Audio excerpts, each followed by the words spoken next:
Hey everyone, welcome to the Thoughtful Tinkerer.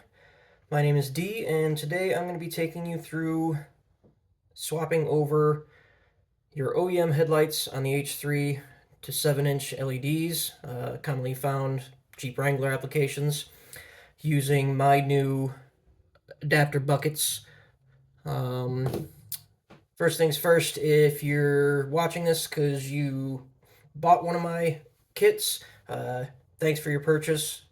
But if you stumbled across this while searching how to swap this yourself, I will put a link in the description where you can buy my kits. So let's get started.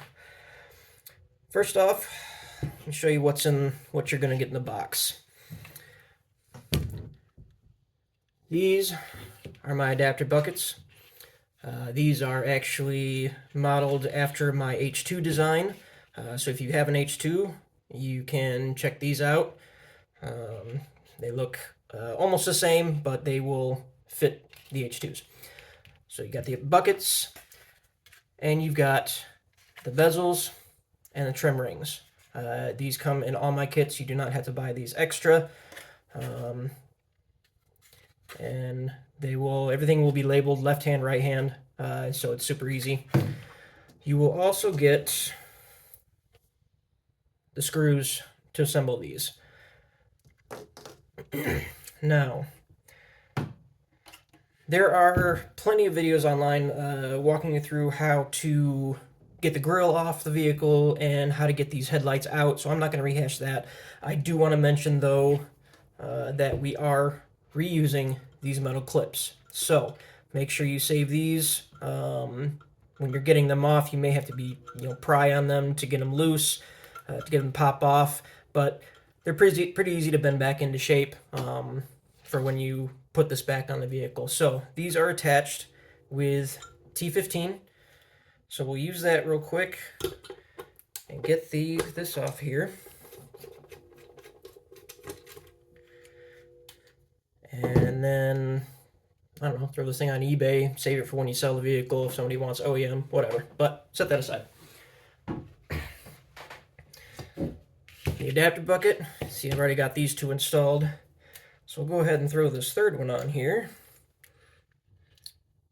And remember that you are putting a metal screw into a plastic substrate. So be easy when you're going on, putting these in here. You don't need to torque them down, don't use a power drill, put them on by hand.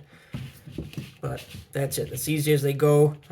You should still be able to, barely twist these by hand. They shouldn't necessarily spin freely, but you should be able to move them a little bit.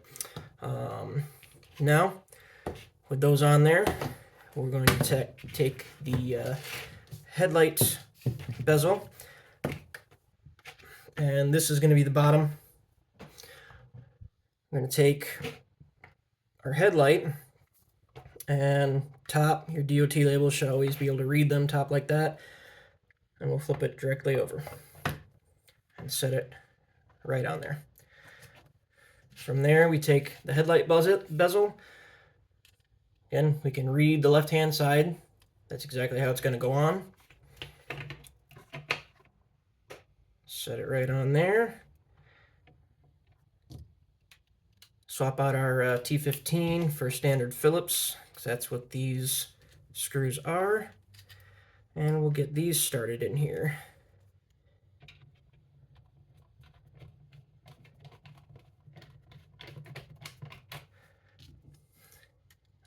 Don't torque them down. Again, just kind of get each screw started, and I'll show you why here in just a second.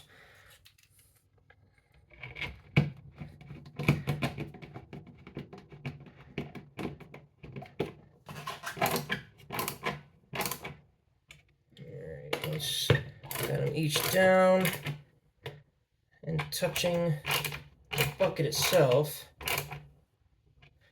We're going to check this headlight, and we're going to see, okay, good, we got the keyed in the hole right there.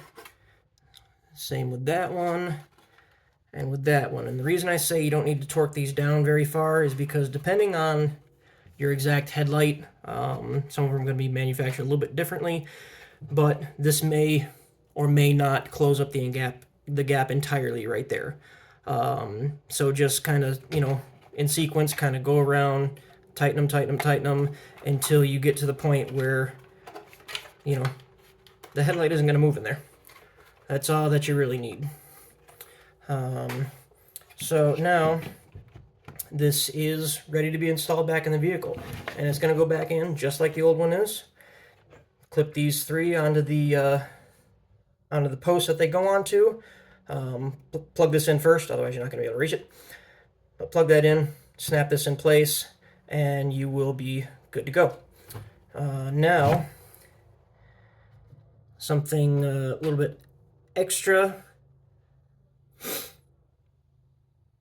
is the fact that another thing I'm going to offer, and the reason I made these trim rings removable like they are, you can see there's little clips on the back here. You don't need to flex these very far, but I'm going to show you. We're just going to apply a little bit of pressure,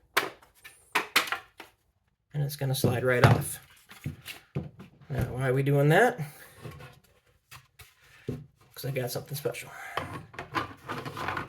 The angry lights. You can see how easy that is to snap in place. So you can order it with the angry lights, or I'll have these available, if you want to swap them out, change your mood, whatever you want to do. But they'll be easily swappable, and these just, whichever you choose, the plain or these, they take up the gap between the grill and the bezel real nicely. But again, this is what you get in the entire kit. Left and right side, obviously not the light, not doing that, you choose yours. But it's an all-in-one kit, and they'll be ready to go for you to install. Thanks for watching.